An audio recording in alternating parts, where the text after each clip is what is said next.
That was amazing, Thelma. You covered so much. What a great lesson. And yes, I we love the geese here too.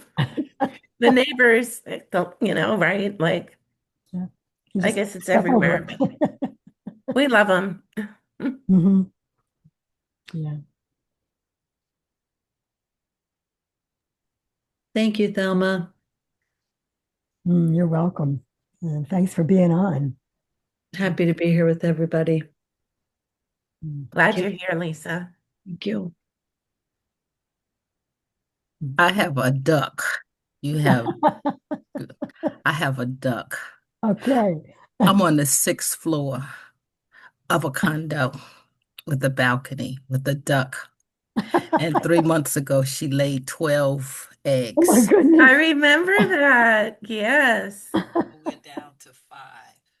And she's out there. I've only seen one duckling that survived. And it walked across the balcony one day, and then I didn't see it anymore. One was dead, and she kicked it out the nest, and so I had to clean the balcony. But right now, she's just sitting on them. Her name is Sophia. Sophia. That's sweet. And I have to tell you this. The other day, Perry, that's my cat, he walks out, and the way we have an L-shaped balcony, and she is in the corner of the L. And so he would walk to the far side by the railings and not have any interaction, just, like just checking her out. Hmm. And so last week I put some water in a bucket out by the flower pot that she is sitting in. And so he walked up to the water. She raised her feather. He looked at her, and I could just read the expression between them. He looked at her and says, "You do know this is my water. You do know this is my porch. You do know, you know, those kind of questions to remind her." And then her feathers went down, and he put his head back in the water boy. When I saw that exchange, I said, okay. So now he walks, and I can see him saying, "When you getting up out of here? When you leaving here? When you getting up out?" So a duck and a cat. But thank you so much, Thelma, for that Oh. whole lesson, because we need a science mind. I need a science mind lesson. Mhm. And that was very, very useful and timely for me.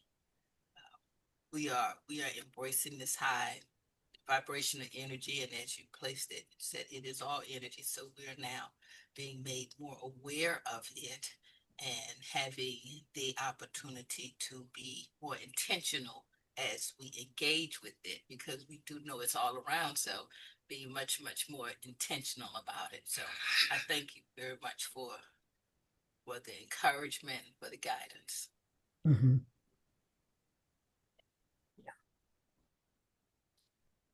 Thank you, Patricia.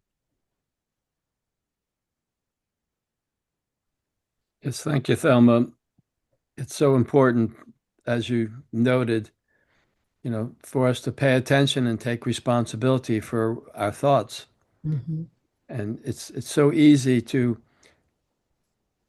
get attracted to our fears Right? and dwell on our fears.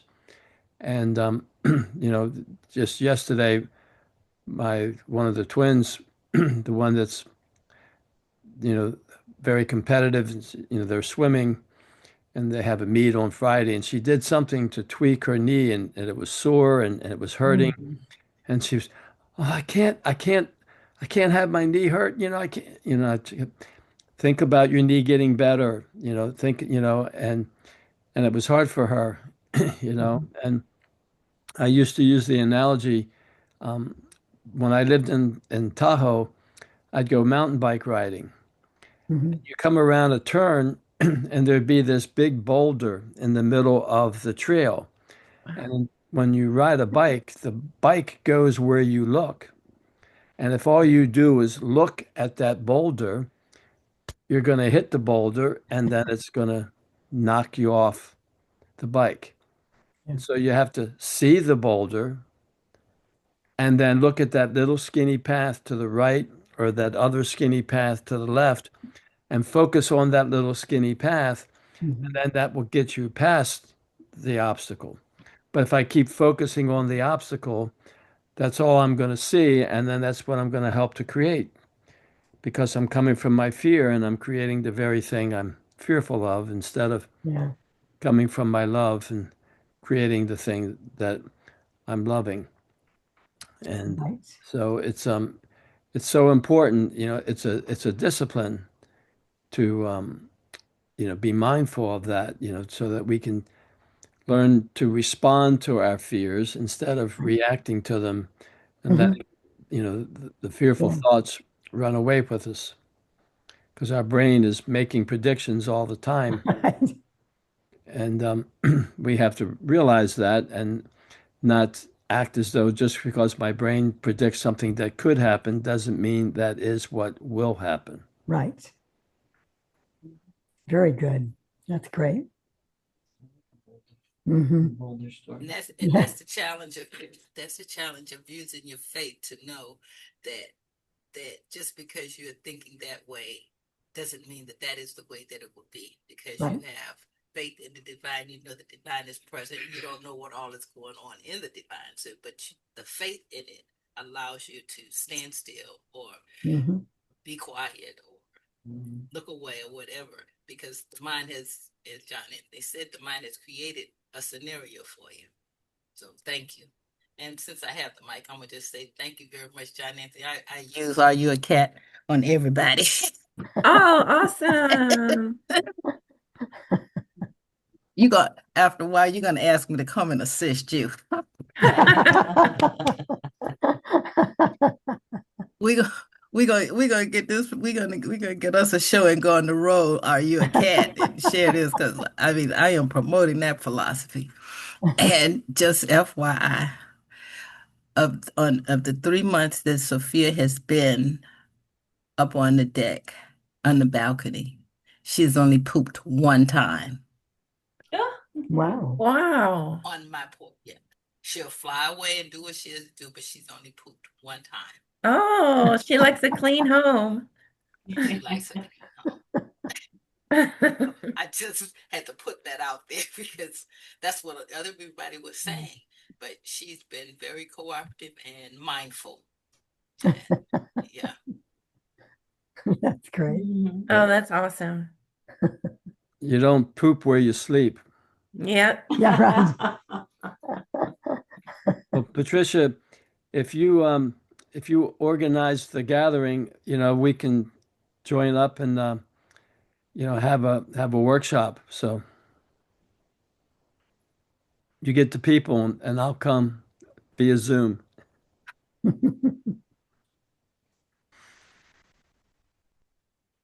I got it, and I've been thinking just along those lines too. Yes, Great. but I just want you to know I'm using that philosophy. I'm using that approach. Yeah. But I think I've said this before, but there's a yin and a yang, and the are you a cat is one piece, but identifying what I'm afraid of losing or not getting is the other piece of the yin and the yang. Because when I see where my fear is, I can see exactly where I need to apply the are you a cat. So, Great. So does that mean, John Anthony, that if we release that fear, like I'm reading the book Let Them by Mel Robbins, if we release the fear or like release the desire for attachment to the outcome, like Dwight used to say, have no attachment to outcome, Right. um, then we would do a little better with the Are You a Cat? well, it's certainly releasing can be good, but see, the thing is that when I'm afraid of whatever it is, I'm afraid that I'm, going to have to, do something that I don't want to do, or or I'm not going to be understood, or I'm not going to be accepted, or cared, appreciated, or trusted. And so because I'm afraid I'm not going to have those things. So when I give it to myself, then I have it. Then I don't have to release the fear any more than when you turn the light on, you have to make all the darkness go away. You know, you don't say, okay, the light's on, shoo, darkness, shoo.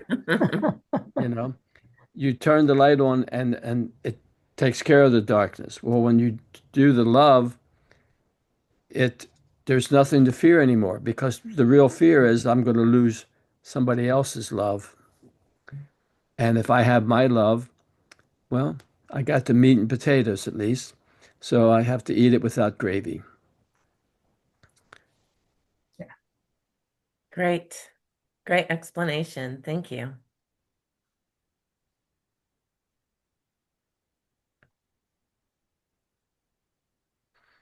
I had a new person. I started an in-person group about 4 or 5 weeks ago, and this new person came in, and he was, he felt like he was the victim of the situation that he got arrested for, and and he comes in and he's just exuding, that grumpiness that you were talking about, Thelma. He was just exuding that anger, and you know. Mhm. But he says, I'm not an angry person, you know, and he thinks he's not an angry person because he doesn't express anger overtly, but he sends out that angry vibe, Right. big time. And, and we went to do the check-in of reading, the 10 agreements. And he says, I'm not doing that. And I said, so I want to wait and see, how this goes. And I said, do you want to be a part of the group? He said, yeah. I said, well, then you got to do it. So he did it. And then by the time at the end, his whole demeanor had changed because, other people showed how they're using the tools. And then he was able to look at how they work, the diagrams from his, not being involved in it, but by seeing what the other person was going through. Because when you're in it, it's real hard it's easy to be defensive and say, no, that's not me. And it was, I wish that I'd taken a video of the beginning and the end, so that I could show him. But it's, I get a big kick when you see people change like that, Right. Yeah. because it's love, they're learning Yes. how to love themselves, and they come in there, I ain't gonna learn how to love myself, You can't make me do anything. Yep. But they don't realize that's what they're saying, Right. so awareness is the key. Mm. There was did I share the thing about Sitting Bull with the group a couple weeks ago? So Remember. there's Kevin Costner's The West on the History Channel that comes on Monday evenings, and Hmm. there's different episodes. I highly recommend it. And there was a part that was spent on the Native Americans, and then there's another part that's different than but it was just called Sitting Bull. But the thing that I found interesting is that Sitting Bull had two friends that were like his buddies from youth all the way through. They were fellow warriors, and the three of them, were always out there, fighting together, whatever battles they were doing. But when they were youth and they were growing up, about 14, 15, there was this other boy whose mother was from the Rickasaw tribe. And So I guess she had gotten captured in a raid or something and became part of the, um, he was a Lakota Sioux.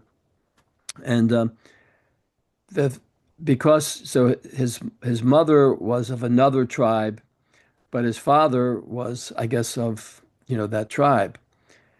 And they would pick on him and they mistreated him because he wasn't one of them. He was from a different tribe. He was like, you know, what we used to call, the half breeds, where Right. the mother and the father, that's how they treated him, like he was less than. And the irony is that later, when Custer was going after Sitting Bull, this young boy, um, Bloody Knife, became Custer's head scout going after Sitting Bull. And but it was just real interesting to me how, even in the Native Americans, how, they had their groups and, it's just, um, it's so, I just wanted to share that with everybody, That's just an example, John Anthony, of everyone, every group of people, every race have within them those subcommittees. I'm sorry, I call them those subcommittees, Mhm. and they all have their own different agenda. I know among African American, there are the African Americans, and then you have Caribbean Americans, then you have no, we call ourselves African Americans, but we the American Africans. Then the Africans right from Africa and become, you see what I'm saying? All of right. that. And what is it? We're all breathing the same air. And we all at some point must go somewhere. If we made it convenient, we have toilets, bathrooms that you can close the door. If not, but we all have to do that. There's no difference, and those differences that you were talking about in the Native American community, they exist in all of our communities, and that is the challenge to move to an understanding that though we have those individual differences as we see them, the reality, to move to the reality, and that is we are one. We breathe in the same air. Our body functions the same way. We Right. everything. Women's Mhm. bodies do the same thing. Men's bodies do the same thing. And our Right. brains are connected to the one mind. So, it is interesting that you would say, oh, I didn't think that that would happen on that. No, that's not what they project. But when you look at humanity and know the truth of people, look at your own family. Your family is the same. My family, everyone's family. All we have to do is just look at our own families, the differences in the way in which we engage with life. Yeah. Well, you get a little baby, and the baby has, stranger danger. They they have their little group that they feel safe in, and then other people, when they're real little, but I feel like in my that's a good thing. Nature did it on purpose because you don't want to have little babies, going off with other people, and you stick to, the family, your own mother and father, and those little ducklings and geese, they don't go to somebody else's nest. Right. They stay there with mama, you know. So, and I was listening to something on NPR last night.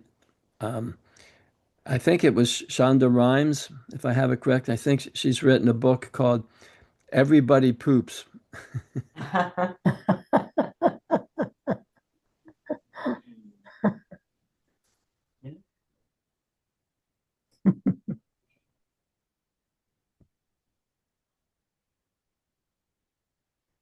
Mm.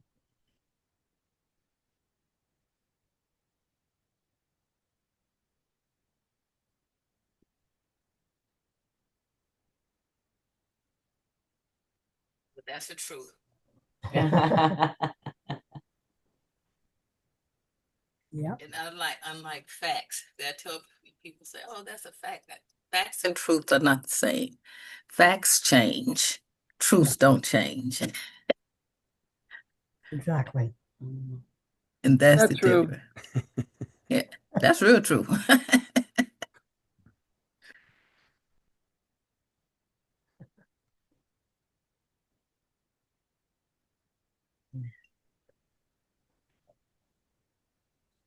But thank you very much. I appreciate the gathering. Makes me feel good. You feel good, don't you, Lisa? Lisa. Lisa. Yeah, we feel good. Definitely. Yeah. Oh, John Anthony, happy Father's Day. I wasn't here at the very beginning when they offered you Thank you. that. So for the rest of you who have husbands and children to give, I extend my joy to them too. Yeah. Yeah. Happy Father's Yeah, Day. happy Father's Day. Yeah. Yes, I- happy Tell Father's Sam. Day. Yeah. My youngest made this for me. Oh Oh, my taxi goodness. driver. You know, yeah, why I love that, ATM. ATM, taxi Taxi driver, driver. big supporter, loudest snorer, Superman, and broken stuff fixer. Oh, Oh. Oh my biggest- goodness. The thing that I like is the biggest section is the supporter. yeah. I like that she sees me as her supporter.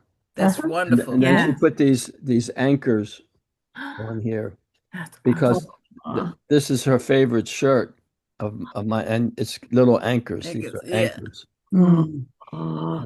So That's great. That's That- very observant of her as well. yeah, well, she told me the other day that was her favorite, so Oh, and she had asked me to wear it, and so, but That's great. yeah, she's still doing those things. The other two don't do that anymore. Yeah. My one my one daughter made this for me one year, Oh, my Aw, goodness. you know. how sweet. That is cute. Yeah. How sweet. Those days are long gone now. no, they call creating memories. That's why you have memories Yeah. because those experiences do come and they go. Mhm. So you create a memory in between time. What'd you say, Madeline? I said, and then sometimes they come back and start all over again with their. Yeah. Mhm. Yeah. My daughter, the twins are going to be 15 in July, and they're at that age, Yeah. let's go do some. I got too much homework, and then my wife said, yeah, until somebody like Rachel calls, and all of a sudden you have time to go over to her house. But that's just, that's teenagers, it's Mhm. Yeah. I was there too. I expect I we all just thought it will. would be a little bit later in their teen years. No, the cosmos is a fast moving cosmos now, so everything's Mhm. happening sooner than later. Yeah. And that's there's no exemption. There are no exemptions. Yeah. Years ago when they were little, I went to this function and I ran into some people that I knew. This, when one guy had gone through my program, and my daughters were still, everything about daddy, and then he had his daughter there, and she was, you know, about the age that my kids are now, and he said, "Yeah, mine used to be like that." He said, "But it all changes."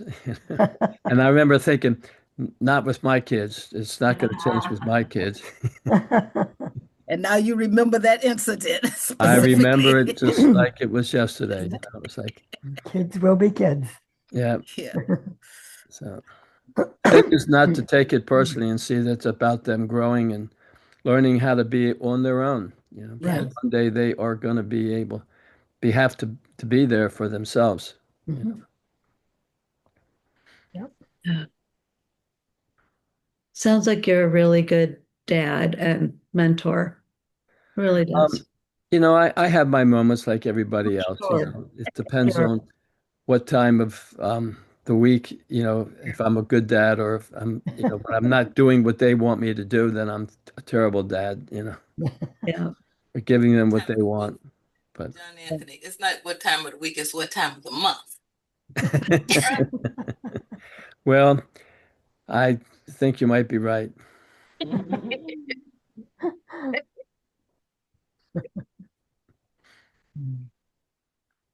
All right, ladies, gentlemen, I am going to leave and look forward to next week. I am so grateful again to you. Thanks, Thelma. Well, thank you for Thanks, being Madeline. I'm on. glad to see you. I haven't seen you in a couple of weeks. Yeah. I've been in this fast moving cosmos, Yeah. and it's been around, nothing landed, no landing, just moving. So that's the space and place I'm in at this time. So But I how's your thank mom? you. My mom is doing very well. Good. I thought she was trying to get on with us this morning, but something, I don't know what happened, and I just left her, so I came here. But I will let her know you asked. Thank you very Please much. do. She's doing very good. She's recovering and rejuvenating very, very well. Great. Yeah. Good. Thank you. That's great. Yeah, thank you. Mhm. And anyway, I'll see if she can't join us one day soon. Yeah, that would be Okay. great. Yeah. We'd love to see her. I'm certain she'll love to see you all too. Awesome. All right, ladies and gentlemen, enjoy your day. Take care. Thank you. Good to see you, Patricia. Yes, Yes, it yes. is. Thank you. Thank you. Have a good one. Bye. Tell Bye. Sam I Bye. said, hey, I saw him in the movement in the background, but I never could get a chance. He didn't look this way enough to get a wave. So just tell him Yes, I'll tell hello. him. All righty. Thanks, Patricia. All right. See you. Um, Bye-bye. Anybody else have anything before I end the recording? Mm-mm. Think I'm done. Thank you, Thelma and Madeline, and thank you everybody for coming. And John Mhm. Anthony, Lisa, Corey, great to see everyone. Yep. Yeah. Okay. Yes. Thanks. Bye, Call everybody. you Thank later, you. Lisa. Bye.